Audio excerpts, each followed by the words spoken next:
defensoria, eu costumo dizer isso com frequência, é o meu melhor habitat no meio jurídico, né? Porque os juízes já não querem mais ouvir o que eu tenho para falar. Os promotores nunca quiseram. Então eu quase sempre falo para dois grupos de pessoas que, se eu não estou enganado, estão reunidos nessa sala, né? Que são defensores e estudantes. Então, e acho que assim, costumam me receber muito bem, não tanto quanto o da Elisa, mas enfim, de qualquer maneira, faz. Eu queria agradecer os convites da defensoria. Toda vez que eu venho a um evento de defensoria, sempre tem o pessoal falando: muito obrigado por você ter vindo, você sempre prestigia a defensoria. Eu não faço isso por bajulação. Eu já estou retribuindo, na verdade. Eu gosto de falar que assim, a defensoria me ajudou muito na carreira. Ela me ajudou a ser um juiz melhor. Eu teria sido um juiz pior se não fosse a defensoria.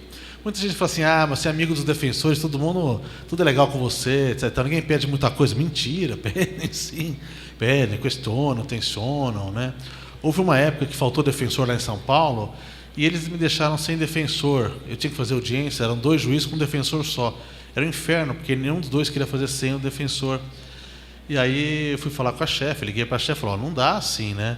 Ela falou: não, se a gente puder escolher uma pessoa para não colocar o defensor, é com você. Eu falei: está errada. Está errada, porque eu tenho maior chance de ouvir defensor que talvez outros juízes.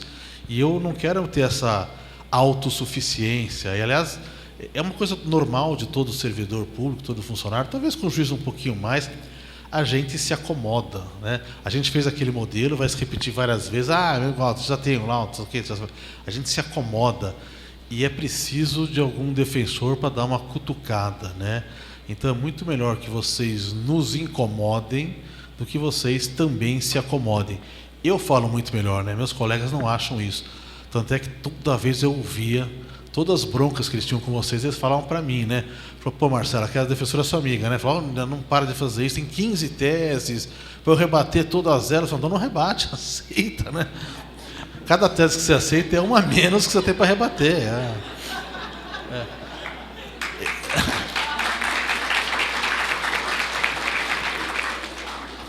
E é muito curioso quando os juízes vinham pedir conselho para mim, né? Eu falava: Marcelo, eu estou com um caso assim, assim, assim. Eu falei: você quer absolver, né? Você veio falar comigo que você quer absolver. E eu brincava com eles, falei assim: gente, absolve. A absolvição acaba com todas aquelas nulidades, etc e tal. A absolvição é um remédio, pô, acabou. Você está queimando a pestana, vai à nulidade, não sei o que, acho que não vai. Falo: esquece disso. Eu não perco tempo a discutir processual, você já vai para o mérito direto e pronto, é muito mais fácil. Ainda dá um arremate. E nem tem que aplicar pena, fazer aquelas contas e tal. Bom, infelizmente... Tem mandado de prisão e tal. Processo sem réu preso é uma beleza, tudo corre, não tem problema. Bom, você deve imaginar que as pessoas não acolheram muito as minhas sugestões. Isso não vingou. Tanto não acolheram que, quando chegou a minha vez de ir para o Tribunal de Justiça, e depois de 24 anos da magistratura criminal, judicatura criminal, eles me colocaram no cível, né? Para começar. Mas eu acho que eu dei uma importunada tão grande aí, que eu acho que daqui a pouco eles falam: não, vai para o criminal que está menos problemático. Mas o que eu queria dizer é o seguinte: em todo esse percurso, lógico, a defensoria não foi criada desde o começo, né? Pegou mais ou menos os últimos 15 anos, né, lá em São Paulo, mas me ajudou bastante, me forçou bastante a tomar decisões melhores. Eu gosto de lembrar uma coisa que para mim foi importante. Quando veio aquela virada do Código de Processo Penal, então deixaram o interrogatório para o final, e ao invés daquela insípida, inodora, etc., defesa prévia, que o pessoal colocava lá, defesa ao final, ponto, sem testemunhas, passou a ter uma resposta escrita, onde a própria lei dizia: olha, o defensor pode alegar todas as matérias processuais, etc. e tal. Bom, como a lei foi contrabandeada no meio do caminho, a gente sabe disso, eles colocaram um receber a denúncia antes e um receber a denúncia depois. Ficou assim meio antinômico, né? Eu pensei: bom, se o defensor vai usar essa resposta para dizer todas as teses dele, alguma delas pode ser a falta de justa causa, logo eu não posso receber a denúncia. Então eu sempre achei que eu tinha que receber a denúncia depois de ouvir. Quando não há sentido num juízo de admissibilidade sem ter feito o contraditório. E era para isso a mudança, inequivocamente era para isso. O projeto foi boicotado no Congresso. E eu passei a fazer isso lá. Durante o tempo que eu tive no criminal, eu sempre fiz isso, recebi a denúncia depois. E aumentou enormemente o número de denúncias que eu rejeitava, porque a defensoria falava antes. Os defesas, normal, né? Advogados e defensoria, só que a defensoria era um número muito maior. Aí você podia falar, pô, Marcelo, mas você não lia a denúncia então, né? Você pegava lá, carimbava lá, receba a denúncia, etc e tal. Eu falava, você não lia o inquérito, né? Eu falava, eu lia o inquérito, mas a gente só lia com uma luz, um refletor do promotor, que era exatamente o mesmo que o delegado mandava pra gente, né? E você passa a olhar com uma outra luz, você vê coisas diferentes, aqui é muito natural. E isso é verdade. Se você pegar estatísticas de rejeição de denúncia, o que era assim muito de cara, assim, a princípio da insignificância, que eu já sei que eu não vou receber, eu já rejeitava liminarmente. Mas depois eu rejeitava ainda, chamava de rejeição tardia, que é quando eu ouvia e dizia, olha, não, em geral é questões de justa causa, não tem justa causa aqui de fato, compulsão dos autos, etc. e tal. E eu não me sentia obrigado a fazer isso antes que a defesa falasse, antes que ela me apontasse o ponto. Por isso que eu sempre gostei de dizer isso, né? Como falava aquela música do Arnaldo Antunes, né?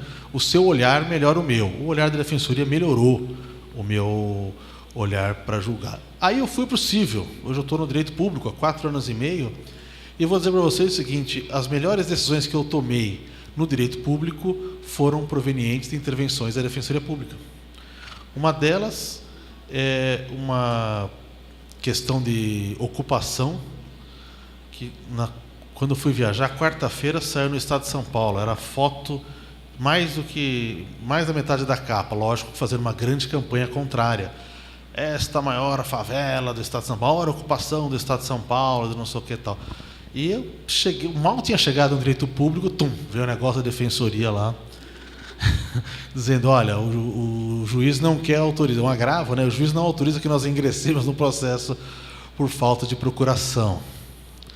Bom, ele já estava imaginando que a defensoria, o estrago que a defensoria ia fazer se ela entrasse no processo. A defensoria entrou no processo e eles não saíram nunca mais de lá. Eles estão lá até hoje, o processo agora está parado nas mãos do Supremo. Enfim, mas foram muitas conversas, negociações, etc. e tal. A defensoria mudou o rumo daquilo que era um processo, como foi aquele. Era mais ou menos igual a questão do Pinheirinho, que havia acontecido 1 ano ou 2 anos antes, e para um outro onde teve uma série de negociações e que, pelo menos, na hora que eles mandaram para sair, já foram quase 5 anos, 4 anos, e eles ainda estão com várias possibilidades, várias perspectivas. E o outro foi um que o CNJ também deu um prêmio de direitos humanos na área, embora seja na área civil, mas a categoria do prêmio era decisões com pessoas privadas de liberdade. Acho que não tinha nenhuma decisão criminal interessante, eles deram para essa decisão, que interditei parcialmente 2 centros de detenção provisória por excesso de presos, né? Mandei a administração reduzir, cabia 700, tinha 2.500, a defensoria entrou, foi modesta, falou, vamos deixar em 1.000, preso não entra mais ninguém, sai todos os que têm medida de segurança e coisa e tal. Eu dei a liminar e a gente foi fazendo, eles cumpriram a liminar, e aí o juiz julgou improcedente a ação civil pública, tive que dar de novo uma liminar na apelação para manter os efeitos daquela liminar, até chegar no mérito no final, e tudo se resolveu. Pelo menos para aquele, lógico, eu sei que é uma vitória de pirro, né? Porque ele sai do preso de um lugar para o outro, mas eu já ouço gente falando por aí, eu não posso antecipar nada, mas gente pensando em tentar estabelecer dentro do país aquela ideia de números clausos, né? Ou seja, preso é como leito de hospital, só entra onde tiver lugar. Acho que seria um grande avanço para a gente. Bom, então, para dizer o que quero dizer para vocês, em primeiro lugar, muito obrigado. Obrigado por ter me ajudado a ser um juiz melhor do que eu teria sido sem a defensoria. Agora, o que eu falo de sugestão para vocês, é chato ver o fulano de fora e falar, né? Lá em São Paulo, eu me sinto como aquele tio, né? Te carreguei no colo, né? Porque na época a defensoria foi criada, era o presidente da Associação Juiz para a Democracia. Eu fui na Assembleia várias vezes para discutir a respeito da criação da lei, impedir que se criassem carreiras, trens da alegria junto lá, o que acabou sendo muito importante. Então eu vi aquela isso nascer, e é muito bonito ver até onde eles chegaram. É uma coisa que não tem limite, né, que vai ser melhorando. Mas eu diria o seguinte: vocês mantenham viva em vocês a esperança de vocês nos transformarem, e não apenas lutar para se transformar naquilo que nós somos, juízes e promotores, porque eu acho que nós não temos mais solução. Infelizmente, essas carreiras se tornaram tão corporativas e tão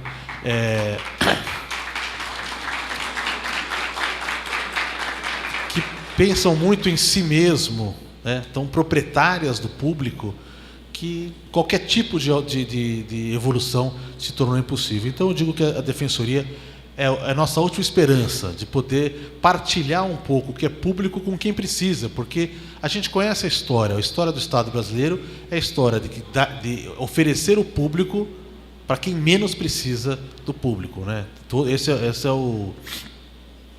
Os privilegiados sempre tiveram mais e continuam tendo, isso não mudou. E o defensor tem uma possibilidade disso, porque ele tem uma característica diferente de nós, juízes e promotores. Talvez nós devêssemos ter isso, mas nós não temos. E vocês já foram educados desde o começo assim, que é uma característica de ser anfíbio, né? Vocês têm o pé na terra aí do contato com os assistidos, os movimentos sociais, que vocês escutam o que eles têm para dizer, até nos regimentos de vocês, etc. e tal. E, ao mesmo tempo, então, tem o discurso da toga para nos convencer. Então, vocês têm que trabalhar de um lugar a outro. Eu acho que é isso que faz vocês diferente daquilo que nós somos. Nós já somos intocados, não vou nem dizer nos tribunais, nos palácios, né? A gente está nos palácios, nas cortes, nós ainda estamos no Império. Então, o pessoal costuma falar assim, não, mas o advogado da sociedade é o Ministério Público, né? É verdade, o Ministério Público é o advogado da sociedade. Vocês são advogados daquelas pessoas que ainda querem entrar na sociedade, que ainda não conseguiram entrar na sociedade. Porque o grosso da litigância coletiva do Ministério Público, aí, historicamente, dirige-se a mais classe média, assim, grandes questões, e vocês é que têm que forçar, basicamente, as questões mais candentes contra o Estado, etc. Por isso, vocês têm que ter sempre autonomia. É impossível pensar em alguém que vai entrar com uma ação civil pública contra o Estado. Quem é carecedor de recursos, quem é carecedor de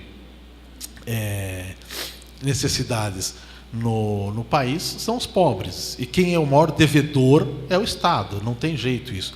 Então, não dá para ser submisso. Bom, então era essa pequena introdução que eu queria fazer.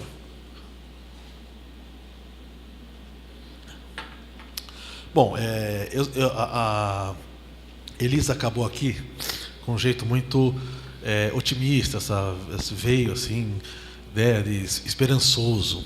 E eu vou dar um choque em vocês aqui, porque realmente eu não consigo tal. Eu confesso que eu vou falar de direito penal, vou falar de democracia, são coisas que estão sempre juntando. Eu não consigo falar isso de uma forma esperançosa, olhando para frente. Uma jornalista perguntou para mim, mas, Marcelo, como é que o senhor vê o horizonte? Eu falei, eu não vejo horizonte, eu só vejo abismo. O horizonte tem que ser muito otimista para olhar, eu não estou conseguindo achar. O fato é que o nosso Estado social, aquele que nós reconstruímos no final do regime militar, em 88, ele está se desconstruindo, né? Eu falo assim, eu nasci em 66. Então eu vivi 19 anos, meus primeiros 19 anos, ainda dentro do regime militar. Eu fui votar para presidente só em 89, eu tinha 23 anos de idade. Minha filha votou com 16. Mas apesar de ter vivido essa parte dentro do regime militar, a gente tinha uma esperança. A gente olhava para frente e falava assim, bom, isso aqui vai cair. A gente saiu às ruas, né? 84, na faculdade, lá para campanha das diretas e tal. A gente vivia numa época ruim, mas cheio de esperanças à frente, né? E eu não consigo ver essa mesma esperança hoje. Eu olho nos olhos dos meus filhos, minha filha tem 20, outra tem 17, e eu não consigo ver essa esperança que a gente tinha Não, vamos construir uma sociedade justa, livre, solidária, democrática, etc, etc e tal. Eu não consigo ver essa esperança agora, mas eu acho que, basicamente, do meu tempo para esse, o que corroeu foi justamente essa esperança. O que eu olho para frente, eu penso assim, nosso Estado social, nosso Estado democrático, que foi construído em 88, todos os seus pilares estão desgastados, né? As garantias liberais, que são as mínimas, elas estão em risco. O Estado social quebrou. Pluralismo já é uma coisa difícil. Você tem aquele, como é que se chama? Estúpido sem escola lá, não sei o que, escola sem partido. Na verdade é o partido sem escola. Mas a escola sem partido, quer dizer, eu não posso ter pluralismo, eu não posso dizer isso. Há um enorme número de ações civis do Ministério Público Federal dizendo, olha, nessa escola não pode discutir essa questão, até com centros acadêmicos, enfim. É uma coisa que eu não imaginei ver isso em vida no Brasil. Então, eu só digo o seguinte, que nós penalistas, quer dizer, nós pensamos com o direito penal, a gente vem falando isso faz tempo. Olha, está fechando o cerco, está criando um Estado policial, está dando muito mais poder. E não pense que eu acho que nós vamos voltar a um Estado policial como foi um Estado policial nazista, por exemplo. O Estado policial nazista é o Estado onde o policial fazia o papel de juiz. Então, pouco importava o que julgava nas sessões do tribunal, a polícia política ia lá, pegava a pessoa, mandava para o campo de concentração, onde ela morria e pronto. Então, quem julgava, na verdade, era a polícia. Aqui não vamos ter isso, quer dizer, eu acho que não vamos ter. Mas nós podemos ter um outro tipo de Estado policial, onde o juiz faz papel de polícia.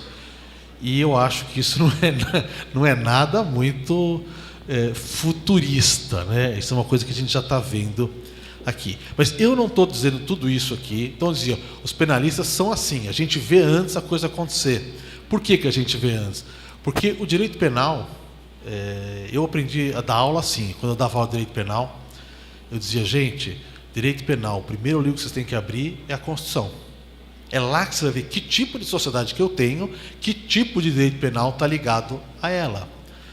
Porque a estrutura dos direitos é a mesma das punições. Tá? O artigo 5º lá faz uma leitura do que é o nosso sistema penal e do que é nosso sistema democrático. Quando um falha, o outro falha também. Eu não quero que ninguém se desespere, não quero levar ninguém ao suicídio, pelo amor de Deus. Daqui a pouco vai ter um promotor vai dizendo aqui, está instigando a apologia do suicídio e tal. Eu só vou ler aqui um trechinho que é uma citação, sem nenhuma questão ideológica, mas é porque a citação cabe muito ao local, que é uma citação do Gramsci, que é um pensador que viveu a maior parte da sua vida na cadeia. E violentamente atenção para o presente do modo como ele é, se se quer transformá-lo. Ele dizia, pessimismo da inteligência, otimismo da vontade. Quer dizer, eu acho que está tudo muito ruim, mas ainda assim eu vou lutar para melhorar. Não quero edulcorar a situação para vocês. Eu sugeri aqui para o Marcos falar sobre esse tema, princípios e desvios na aplicação da pena. Mas vocês já estão percebendo que é só uma logomarca, né? Porque isso está me abrindo uma série de outras coisas para falar. Eu pensei, eu posso falar um pouco de dogmática, né, de aplicação de pena, e posso falar de crítica, ou seja, os desvios dessa dogmática. Mas eu confesso para vocês que eu sou muito mais especialista em apontar os problemas do que dar aula da dogmática, etc. e tal. Não sei se isso é bom, se isso é ruim, mas enfim, eu acho que alguém tem que fazer serviço sujo, quer dizer, aonde a gente... Para mim é ruim, porque eu acabo fazendo uma espécie de autocrítica, né? Porque a maior parte das críticas aqui que eu vou dirigir são aos próprios juízes. Não faço isso com prazer, não faço isso com gosto, mas eu acho que é importante que isso seja colocado. Para os juízes, quando eu faço isso, gera um certo desconforto, mas é para cair na real. Para vocês, eu sei que vocês gostam, né? Então, vocês falam, tá vendo, eu falo isso aqui e tal. Tem alguém que nos ouve, não sei o que, tal. Acho que há muita pouca discussão, na verdade, sobre aplicação de pena, e é um grande divórcio dos tribunais e academia sobre isso, né?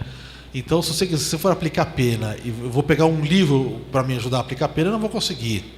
Porque, de fato, eles não são suficientemente descritivos para nos apoiar quando a gente precisa.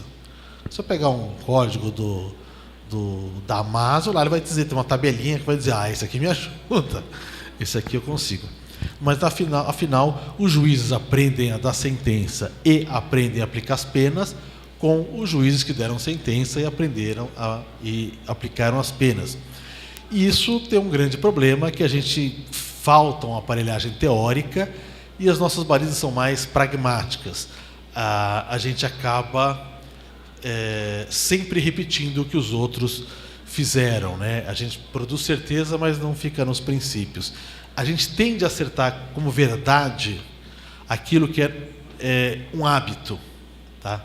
Não sei se vocês já trabalharam no sistema jurídico, aqueles que são defensores, os estudantes que vão como estagiários, ou os próximos que virão, vão aprender isso na carne, que a gente tem várias formas de obrigações, né? A lei é uma, tem a súmula vinculante, e tem algo que está acima da lei da súmula vinculante, que é o hábito, né? O hábito é feroz, ninguém consegue derrubar o hábito, não tem como você dizer, não, hábito, eu faço isso.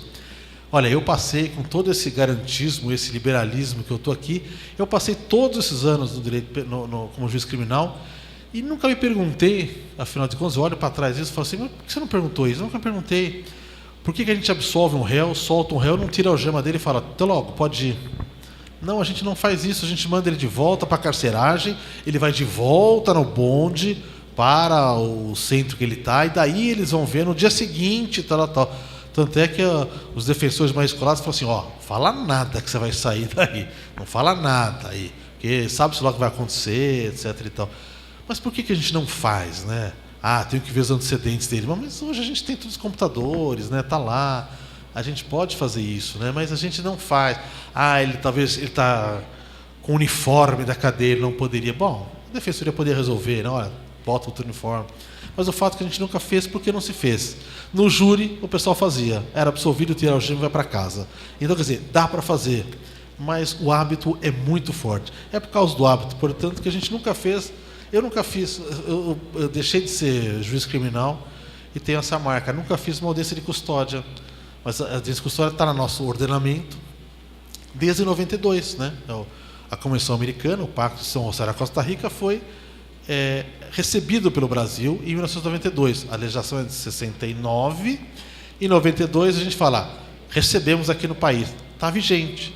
Eu tenho que apresentar o réu imediatamente à presença de um juiz. E nós não fazíamos. Recebíamos o flagrante e colocávamos. De repente, chegou a hora dessa ideia, né? O Vitor Hugo falava isso. Nada detém uma ideia quando chega a hora. Chegou a hora e se faz. Daqui a 10 anos alguém vai perguntar, mas você não fazia custódia na sua época? Não fazia. Por que você não fazia? Não sei, não fazia. Não estava na lei, né? Mas, escuta, eu vou dizer isso mais para frente, mas não é preciso estar aqui na lei, está no tratado, a lei foi recebida, então está na lei, né? Mas eu não aprendi tratado na escola. Na faculdade, quando eu aprendi tratado, era fonte indireta do direito. A aula está acabando, aí o professor grita, pessoal, peraí, eu vou falar um negócio tratado agora. Aí a pessoa já estava indo embora. Hoje é impossível você julgar sem conhecer tratados, né? Por sorte, agora estou no tribunal, tem uns assistentes que são mais jovens, que todos querem fazer concurso para defensoria, então eles estão com um monte de tratado na cabeça, não sei o que tal tratado, não sei o que tal tratado, e hoje eu sou elogiado lá no... Pessoal, nossa, que interessante aqui, a Elisa falou de vulnerabilidade, o meu assistente já achou uma palavra lá, que tem mudado algumas jurisprudências lá. Quando a gente coloca essa palavra, eu falei, não usa sempre, só de vez em quando. Aí o pessoal para assim, que é hipervulnerabilidade. A gente bota lá e fala, essa aqui tem uma hipervulnerabilidade, né? E dá uma parada, tá bom, tem, tá. E tem passado. A gente passou uma que era um dano moral contra o SPPrev, né, a Previdência de São Paulo, que era muito difícil de reconhecer qual era a ação da companhia de previdência, né? A senhora, uma senhora muito pobre, idosa, analfabeta, morre o marido e ela não. Quem foi fazer a declaração foi o primo. O primo fala, ela morreu tal, tem um filho. Ela não tinha filho. Resultado, ficou 20 anos recebendo metade do salário do marido, da pensão, que era um salário mínimo. E aí foi feita toda uma interpretação de que a SAPEV não foi atrás em tempo suficiente, etc. e tal. Mas acontece que ela preencheu errado o endereço, então ela foi e não encontrou. Bom, enfim. No final, o juiz deu uma indenização e eu fiquei com o coração partido para negar. Falei, vou reduzir, porque senão não passa na Câmara, mas vou manter. E aí a gente usou a palavrinha mágica, que é hipervulnerabilidade. E a discussão na sessão ficou, não, mas é hipervulnerabilidade, até difícil falar. No fim, eles mantiveram a indenização. Bom, acho que é importante também, para a gente estudar, a gente entender qual o papel do juiz no encarceramento em massa que a gente vive. Vamos combinar, nós vivemos no encarceramento em massa, nem trouxe os dados aqui, mas acho que são bastante conhecidos, né? Que eu diria que ele não é o pior do mundo, porque a experiência norte-americana, ela chegou em 2 milhões e 400 mil presos, enfim, baixou, já está meio que sobe e não sobe, mas é hoje o país, acho que junto com a Indonésia, aquela Indonésia que a gente criticou na pena de morte, etc. e tal, o país que mais cresce a prisão no mundo. E cada vez mais, porque cada vez nós estamos endurecendo mais a prisão. A questão de saber assim, bom, mas qual o papel do juiz nisso? Né? Porque será que a lei que é demais? Será que tem polícia demais? E eu fui estudar no doutorado, estou fazendo isso, de criminologia, uma tese que eu sei que quando eu apresentar ela, eu vou tomar muita porrada.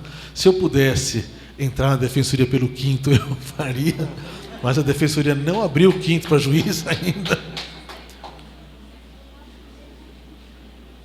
Que é estudar sentenças de tráfico para analisar o papel do juiz no encarceramento.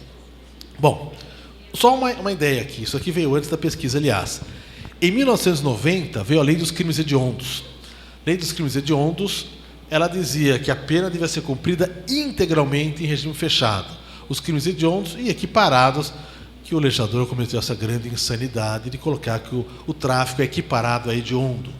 Ele só vê o nome do caso, né, tráfico, sem olhar a vida real, o que é o tráfico, né? Que 90% das coisas que a gente chama de tráfico é uma microvenda de pessoas na rua. Bom, em 1990, nós tínhamos 90 mil presos.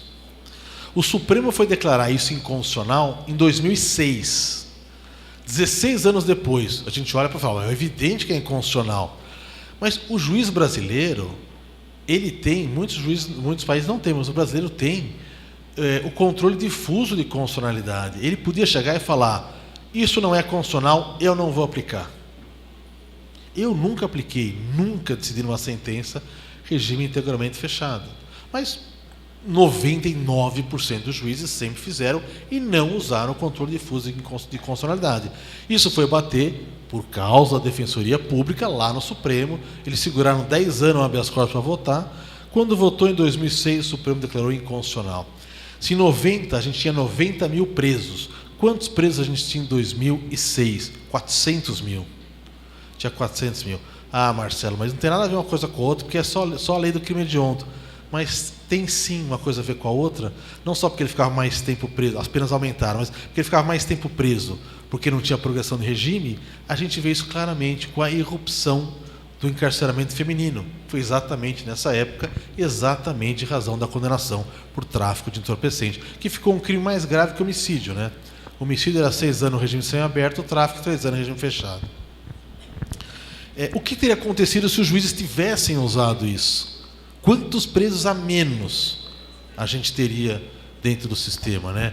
A gente sempre fala assim, o juiz não pode, o juiz é escravo da lei, mas a gente pode ver que ele é muito mais senhor do que escravo da lei. Eu falei isso lá em João Pessoa, aí vieram 5 defensores da moral, assim, pelo amor de Deus, doutor, tudo que a gente quer hoje é um juiz escravo da lei. Tudo que a gente quer é um juiz que o juiz aplique a lei, não precisa fazer nada mais do que a lei, só aplicar a lei. É verdade, hoje o legalismo virou revolucionário, né? Onde uma hora a gente quer dizer isso. E também é importante estudar a pena para entender a crise de identidade dos juízes. Há uma grande crise de identidade. Quando foi a véspera do interrogatório do Lula pelo Moro, vocês devem ter lembrado disso, as revistas semanais colocavam lá o boxeador de um lado, Moro, e do outro, Lula. A outra fazia com lutador mexicano, luta livre, não sei não os nomes disso. Mas tudo assim, eu falava, pô, mas que absurdo isso, porque é o juiz e o réu. Quem é que está arbitrando essa luta, né? Quem tem que estar lá é a acusação, não é o juiz. Esses jornalistas não entendem nada disso, é um ato falho deles, não entendem nada. Bom, aí veio o interrogatório e um fotógrafo tirou as fotos do interrogatório. O que é que a gente via na foto do interrogatório? A mesma coisa. Estava lá o juiz e os promotores de um lado, o réu e os advogados de outro.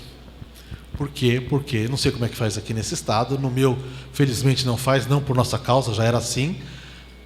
Promotor nunca senta do lado de juiz. Promotor do lado de juiz é assistente do juiz, né? Não tem sentido algum. Juiz, promotor e defensor façam parte no processo, tem que ficar sentado lado a lado, embaixo da mesa. Pode até tirar a mesa, a Elisa teria arrancado a mesa, porque seria super, como é que é? Anti-humanizador. Mas a mesa tem essa função, a gente fica mais alta para que as pessoas possam ver os nossos erros. Eu aprendi assim, pelo menos. Mas o fato é que o juiz não sabe muito, também o juiz não sabe muito o seu lugar. Não faz muito tempo apareceu aí um fórum de juízes nos criminais. Bom, fui lá olhar o que eles falavam, os enunciados terríveis. Eu não consigo nem guardar aqui, mas é assim, tudo aquilo que as pessoas fazem, mas que não pode. Não, então vou colocar enunciado para dizer que pode. E dizia o seguinte, terminava com: os juízes dão apoio às instituições que estão na linha de frente do combate à criminalidade. Polícia Civil, Polícia Militar, Polícia Federal, não sei o que tal. Bom, muito legal, são pessoas ótimas que devem ter todo o apoio, salário, trabalho, função. Mas nós somos juízes, eles não estão apoiando a gente, eles estão fazendo o deles, nós estamos fazendo o nosso. E se eles fazem uma coisa errada, cabe a nós fazer o controle de legalidade. Eu não posso dar o apoio para aquele que eu estou fazendo o controle da legalidade, é meu fiscalizado. Pô, boa, antes de você começar, eu já te dou parabéns pela atuação. Que é o que os promotores e juízes do Rio de Janeiro fizeram com a intervenção militar, botaram lá, o documento, nós, promotores e juízes, damos a todo apoio, não sei o que tal. Não tem que dar apoio, a gente tem que dar apoio à Constituição, né? Não apoio às pessoas em si não bate. Bom, alguém vai me avisar quando estiver perto, né? Não sei, mas... Eu não sabia que ia ser tão feroz assim. Vou pulando algumas partes aqui, senão não vou conseguir. Bom, em primeiro lugar, fazer uma olhada dos princípios, né? Como é que eu vou entender os princípios? O grande problema dos princípios penais é que as pessoas não entendem o que eles são. Os princípios penais, eles são limitadores do poder do Estado. Aliás, a ideia do direito penal formalizado, um direito penal que exista, com regras, etc. e tal, é esse fundamento dele. Só tem esse fundamento que serve para o direito penal. Olha, a repressão, ela sempre existiu, uma forma de repressão desde o tempo da caverna. O que o direito penal faz é dizer, olha, peraí, só pode punir isso, isso e isso, nessa condição, nesse tempo, nesse limite, nessa forma, nessa quantidade. Ou seja, a estrutura dele é uma estrutura de limitação. Então eu tenho que olhar para os princípios, quando a gente fala de princípios, princípio da legalidade, princípio da culpabilidade, princípio da lesividade, princípio da intervenção mínima. O que é que eu tenho que ver nesses princípios? Eles vão dando os limites, os contornos, dizendo, aqui o Estado não pode entrar. Onde foi que o direito penal nasce do jeito que a gente conhece? Quando termina o período absolutista, né? Vem aquilo que o pessoal chama de período humanitário. Vá lá que não foi propriamente humanitário, né? Não dá para dizer que a gente queria a prisão, foi uma grande humanidade, uma grande benfeitoria para a humanidade. Mas a ideia a burguesia precisava negociar, precisava tolher o poder dos monarcas absolutistas, então eu preciso de mecanismos racionais né? Que estejam escritos, previamente ditos, que nós podemos estabelecer os parâmetros, etc. e tal, e preciso tolher aquele arbítrio do monarca absolutista. Foi para isso tudo que veio. Então a gente tem que entender princípio no sentido de limitação do poder do Estado, não limitação nossa. Bom, aí vai o princípio da insignificância. Aí o juiz fala assim, não vou aplicar porque não existe na lei brasileira. Bom, primeiro, ele não entendeu que princípio está sobre a lei, né? Faltou ler o artigo 5º, parágrafo 2º da Constituição. Os direitos e garantias expressas dessa Constituição não excluem outros direitos decorrentes do regime e dos princípios por ela adotados. Ou seja, ele fala, a Constituição adota certos princípios. É que o princípio, por sua natureza, ele não vem escritinho. Por quê? Porque ele é um conjunto de atributos que decorrem dessas regras e desses regimes. Tá? É um pouquinho mais abstrato. E se eu for dizer, olha, eu não vou usar isso aqui porque não está na lei, o que é que eu estou fazendo na verdade? Eu estou usando o princípio da legalidade contra o réu. Não, mas o princípio da legalidade é dele, não é do Estado. É dele dizer, olha, não, o Estado não me puna porque você não tem lei. Mas para reduzir a punição, eu não preciso da lei. Todos aqueles atributos, a lei escrita, a lei estrita, a lei taxativa, a lei prévia, é para construir crime, não para isentar a pessoa de crime. Eu posso usar adequação social, posso usar analogia em favor do réu, devo usar, né? Sou obrigado a usar a retroatividade quando ela é benigna para ele, porque tudo isso vem em seu benefício. Se você usar a legalidade contra o réu, eu chamo que é utilizar o uso cínico dos direitos fundamentais. O que tem acontecido no caso da detração. Detração, Lei 12.736. O tempo de prisão provisória, de prisão administrativa ou internação será computado para fins de determinação do regime inicial de pena privativa de liberdade. Eu tenho o maior carinho por esse artigo. Quem falar mal dele fica meu inimigo, porque ele nasceu da minha cabeça, não da minha cabeça, mas eu tinha um amigo que era do Ministério da Justiça, e conversando eu falava, olha, eu faço assim, se ele já ficou preso a mais, eu já passo direto para outro regime, a detração analógica. Eu não inventei isso, eu vi alguém fazendo e fazia isso. Ele falou, vamos colocar isso na lei então, né? Eu falei, então coloca isso, olha, com o tempo que ele ficou preso a mais, você pode fazer adequa ao regime. O juiz que fixa o regime, pois bem, colocou isso lá. Enfim, vendo as sentenças da minha pesquisa, eu descobri um lugar onde os juízes realmente utilizaram os princípios constitucionais para negar a detração. Então, todos os princípios usados, não como escudo, que o princípio é, mas como arma, usado contra o réu. Eles dizem, não, o princípio ofende o princípio do juiz natural, porque só quem pode falar de progressão é o juiz de execução. Eu não posso falar.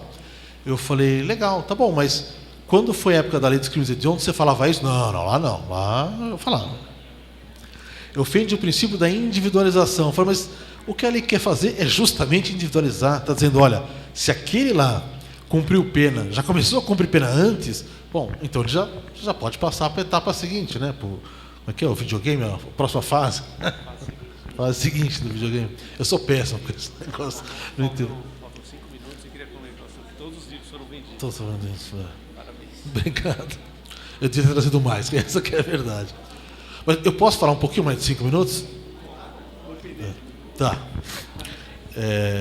Então é o seguinte, ofende o princípio da individuação, não ofende.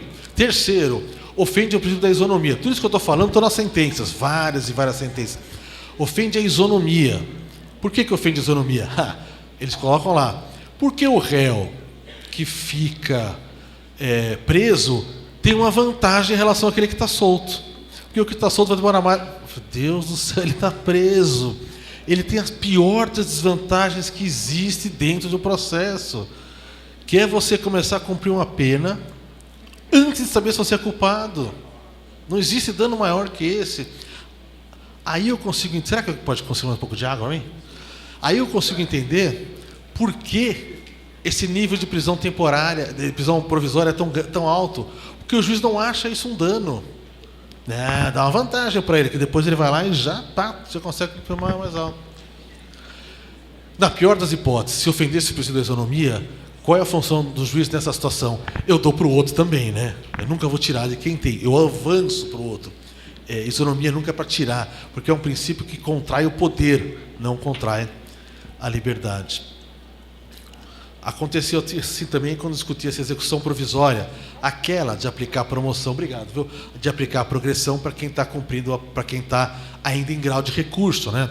Porque a lei de execução penal fala, aplica-se a todos os presos. Aí vinha lá, fulano, escreve muito livro, é o fulano que mais escreve livro, que o juiz mais cita, etc e tal, meu amigo, pessoal, escreve lá, não pode usar isso aqui porque isso ofende a presunção de inocência. Eu falei, mas ele vai estar solto? Não, ele está preso cautelarmente, mas a presunção de inocência ofende, ou seja, a presunção de inocência que é dele vai ser usada para que ele não possa ser progredido, para ele ser progredido. Ele não pode abrir mão da presunção de inocência. Eu falei, legal, isso é como aquela música do Chico Buarque, né? Eu te perdoo por te trair, né? É mais ou menos isso.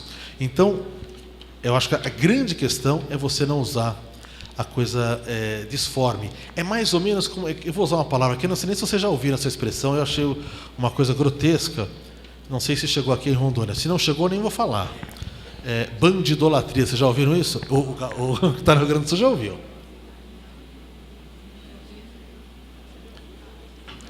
Alguns promotores começaram a dizer o seguinte, esse pessoal que quer muita liberdade, não sei o que e tal, eles são bandidólatras. É difícil botar isso dentro do direito penal, né? Ou seja, são idolatria para o bandido. Ele quer botar o bandido na rua, etc e tal. Para mim é mais ou menos dizer isso do que a gente está falando, equivale para mim a dizer que a Terra é plana. Então os caras que falam que a Terra é plana não tem, outro dia eu vi lá os caras explicando, mas você vira, não cai, não sei o quê. São pessoas que certamente fugiram da escola no primário. Mas enfim, ele fala, não, isso aqui o réu tem muita vantagem. Tem. Olha, eu mostrei algumas aqui, mas vocês que são defensores até vão saber mais. A defesa no processo criminal é sempre a última a falar. A dúvida é interpretada em favor dele. No empate, é ele que ganha. Na habeas corpus empatou, ele ganha. Um atenuante pode ser genérica, a agravante tem que ser típica. A Constituição impõe a ampla defesa como direito fundamental, mas não o acesso irrestrito à acusação. Ou seja, o juiz pode suprir a falta da defesa, mas não pode suprir a falta do promotor, porque ofende o sistema acusatório. Não pode ter reformas impégios contra a defesa, mas pode ter habeas corpus de ofício. Embargo infringente, habeas corpus, revisão criminal, só a defesa tem, o Ministério Público não tem. E por aí vai mais. Isso não é bandidolatria, isso costumava chamar de favor rei, né? Aquele favor que se dá ao réu, nem favor na verdade. Isso aqui é graças a uma relação desigual entre o Estado e o indivíduo. São mecanismos para você diminuir, equalizar essa situação. Mas não tem igualdade de armas? Tem. Mas para dar igualdade de armas para o réu, você tem que dar muito mais arma, porque o Estado tem toda uma estrutura. Então, quem entende que isso aqui é idolatria a bandido, não tem a menor ideia do que seja o sistema penal. Não entende nem o direito penal, nem o processo penal. É difícil de imaginar que a sociedade paga para pessoas que pensam dessa... O nosso dinheiro, né? Está pagando para pessoas que pensam assim. Bom, eu vou falar agora... Dá para falar mais uns 10 minutos? Como que você acha aí? Marcos? Bom, quem tem padrinho não morre pagão. Essa aqui. Até porque... Todo mundo sabe, está careca de saber que juiz tem foro privilegiado, não é isso? Então, algum privilégio eu tenho que ter, né? Vamos bater aqui depois dos defensores. Mas vamos lá. O impacto dos princípios na aplicação da pena. Eu vou falar dos desvios mais rapidamente, que eu não vou conseguir chegar aqui. Princípio da legalidade. A gente tem que aplicar a pena que está legalmente combinada. Aí você vai olhar a pena do pessoal da Lava Jato e ver lá 15 anos de reclusão em regime domiciliar. Você fala, mas eu olhei dentro do código, onde é que está isso aqui? Não está. Não está. Você vê, mas não está aquela pena. Não, mas eles negociaram a pena. Mas onde é que está? Que ele pode baixar esse tanto regime? Dá para fazer isso pela lei? Não, não dá. Mas depois vamos dar uma lei lá para frente e a gente conserta essa situação. Bom, Marcelo, você não quer que as pessoas fiquem em casa? Não é melhor ficar em casa, não sei o quê? Mas que, na verdade, isso não é um benefício, né? Isso é uma compra, né? Isso é um pagamento. Eu estou pagando com mais liberdade para um para poder encarcerar o outro. É mais ou menos isso. Se a gente fosse seguir rigorosamente o que diz a nossa lei, a gente tinha que prender o promotor, não dar o direito de ele fazer isso, né? Porque ele está comprando Tem um artigo na lei que não tem? Corrupção de testemunha, não sei o quê. É mais ou menos o que ele faz, né? Ó, vou te dar uma grande vantagem, uma boiada, para você incriminar ele. Se fizer isso com uma testemunha, está preso. Outro dia teve uma prisão decretada, um desses graúdos, eu não sei qual dos políticos que é. Porque a mulher dele ligou para o outro para falar para o cara não delatar. Ligou, é verdade. E qual o problema? E o promotor falou com ele quantas vezes? 25 dentro do gabinete dele. E o que ele falou? É um órgão público, né? Vamos transcrever? Não, só o acordo que eles fizeram ao final. Porque todas as reuniões não transcreve. Então vamos ver o que está acontecendo aqui. O juiz, na hora da audiência, ele não colhe mais prova. Nesse sistema, não colhe mais prova. Porque o promotor senta no gabinete dele e fala assim, olha, você vai falar do Zé da Silva? Não, o Zé da Silva eu não vou falar. Então é um ano a mais. Tá bom, então eu falo do Zé da Silva. Então é um ano a menos. Vai falar disso? É assim mesmo. Conversei com advogados que fizeram isso. Não, vou fazer isso aqui. Hoje está interrompido, a gente volta semana que vem. O cara fica uma semana morrendo. E vai falar, vou falar, então menos um ano. Ou seja, quando o cara senta lá na audiência, supostamente na frente do juiz, já acertou tudo que ele vai falar. Ele vai só reproduzir. Mas a pena não, quem fixa é o juiz, né? Não é o juiz, porque o outro já fez o acordo lá com ele. Então a gente está concentrando esse poder todo na mão do Ministério Público, que é o que fez os Estados Unidos. Palmas para os Estados Unidos, que botou 2.400.000 na cadeia, a gente só botou 725 por enquanto. Ainda temos mais 1.700.000 para chegar lá. E vamos chegar lá. Eu acho que a gente vai passar. Hoje em dia, você aplica a pena em razão do comportamento processual. O fulano apresentou um álibi falso.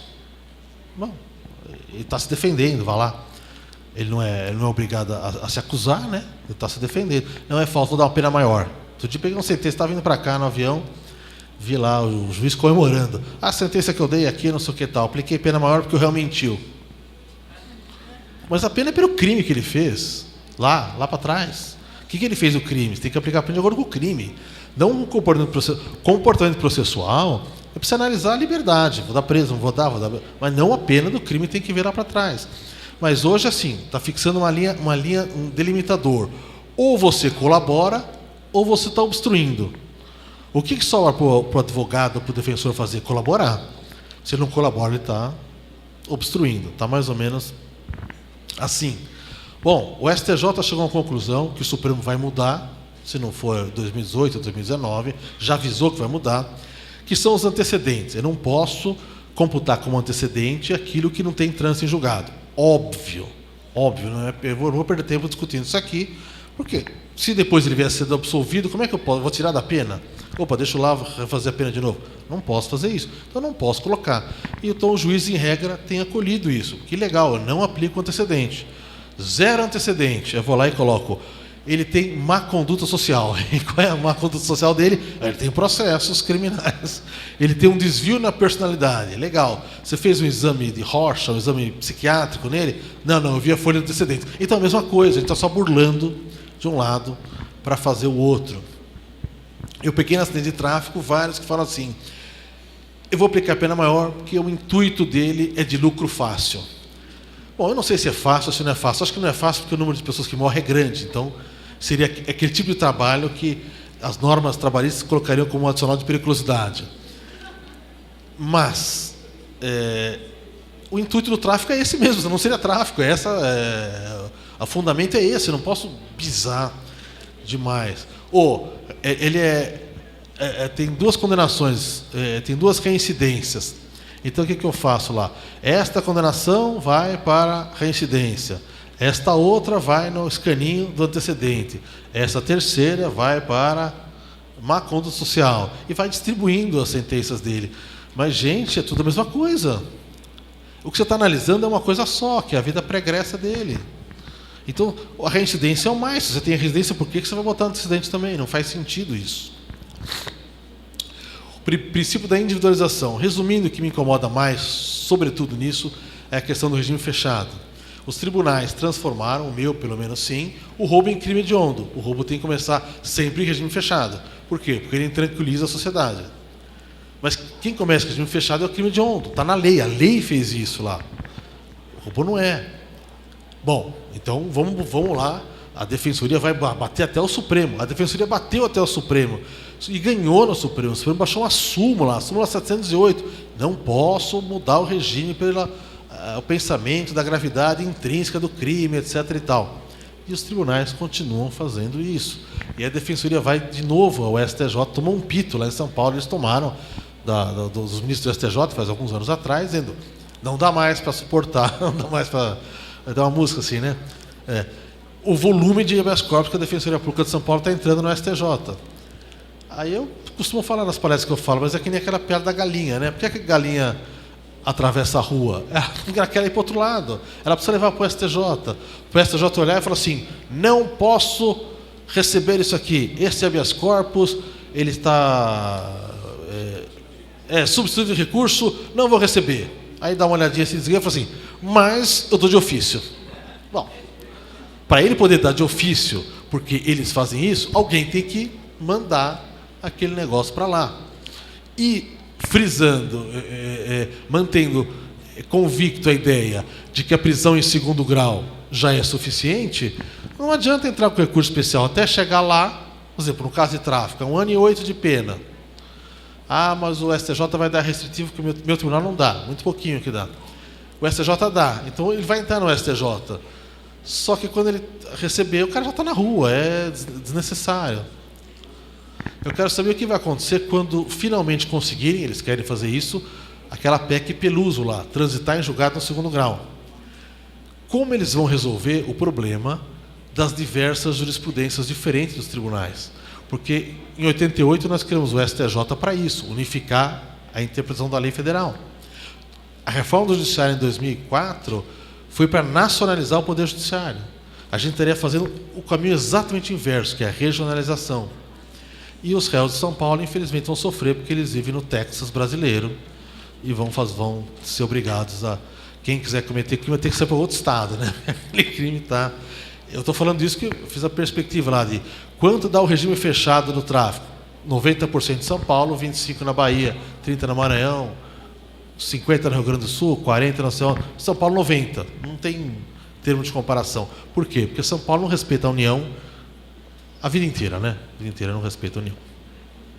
Bom, eu acho que eu estou passando aqui dos meus limites, mas eu ia dizer só essa questão da proporcionalidade, porque eu falo isso há muito tempo, ninguém me ouve.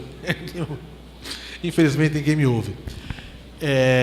A reincidência, a Defensoria já brigou muito por isso, que a reincidência deveria ser inconstitucional, deveria ser um atenuante, né? Bom, o Estado não conseguiu ressocializar essa pessoa, ela voltou, logo, ele devia ter um atenuante por isso. Mas tudo bem. Passado isso, reincidência é constitucional, não vamos perder tempo com essa discussão. Mas e a proporcionalidade dela? No tráfico, essa é uma coisa que me indignou quando eu vi a lei de drogas. Então, se o cara não tem envolvimento com organização criminosa, o que difere ele receber ou não receber o redutor é quase sempre a reincidência. Então, assim, ele é reincidente, ele vai receber pelo menos lá 60 meses, 5 anos, e se ele não é, ele recebe 1/3 disso, que você pode reduzir 1/3. Digamos assim, que não tem outras situações no meio. Ou seja, da sua pena, 2/3 é pelo que ele já fez antes, não pelo que ele está fazendo agora. Isso é direito penal do autor. Eu estou punindo a pessoa pelo que ele é, não pelo que ele está fazendo. E 2 vezes mais. É absolutamente desproporcional isso. Ah, mas não é que você está punindo a mais, você só está tirando menos. Eu falei, isso aqui é grande questão do desconto à vista e juro no cartão de crédito, é a mesma coisa, né? Vai tirar de um lado, põe do outro. E eu peguei um caso que foi assim, para mim foi muito impactante.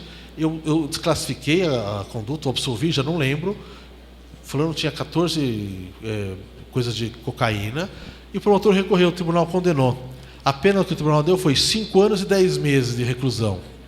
Ou seja, ele não só não reduziu, não, considerou que era tráfico, não reduziu porque ele era reincidente e aplicou a reincidência. Deu 5 anos e 10 meses. Bis in idem, outro princípio que foi para o Shalom. Aí você vai ver qual é o antecedente que ele tem, qual é o processo anterior que ele tinha. Porte de entorpecente. Então o porte de entorpecente, todo mundo fala, está descriminalizado o porte, ninguém vai preso por porte. Esse fulano foi preso 4 anos e 2 meses só pelo porte. Era muito mais alto do que ele tinha na sua mão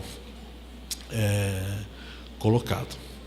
E a última coisa a dizer é que a gente está travestindo a ideia de ativismo. Ativismo era uma ideia positiva, que vem lá das decisões da Suprema Corte norte-americana, década de 50 e 60, que acabou, com aquelas decisões, acabaram com as decisões deles mesmos que suportavam o apartheid, o negro não pode ir onde o branco vai.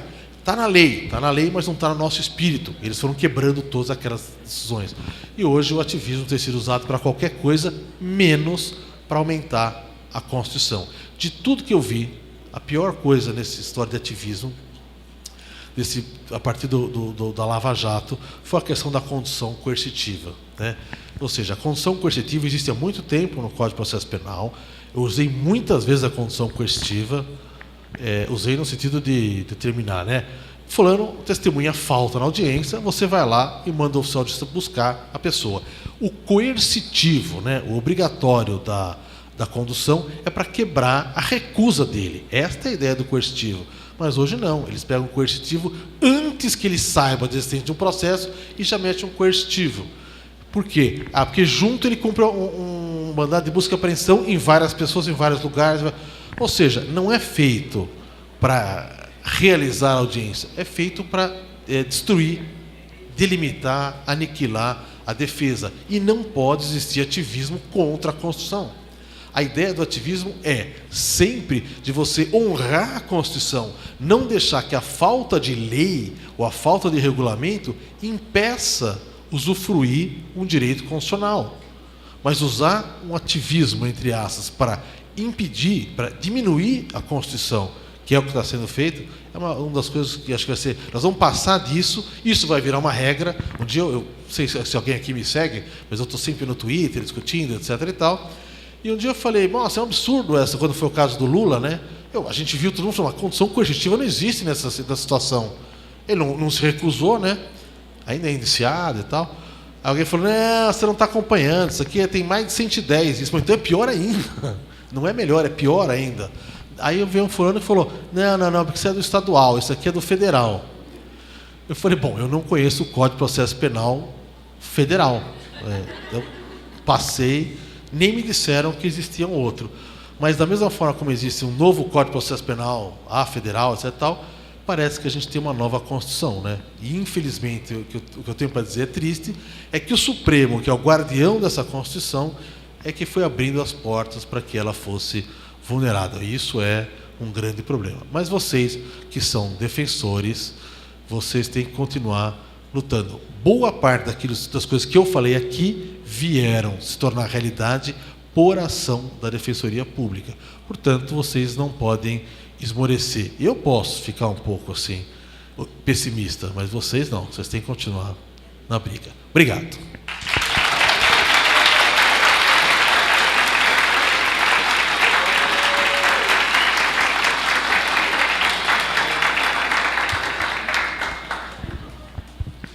Agradeço demais essa brilhante palestra do Dr. Marcelo.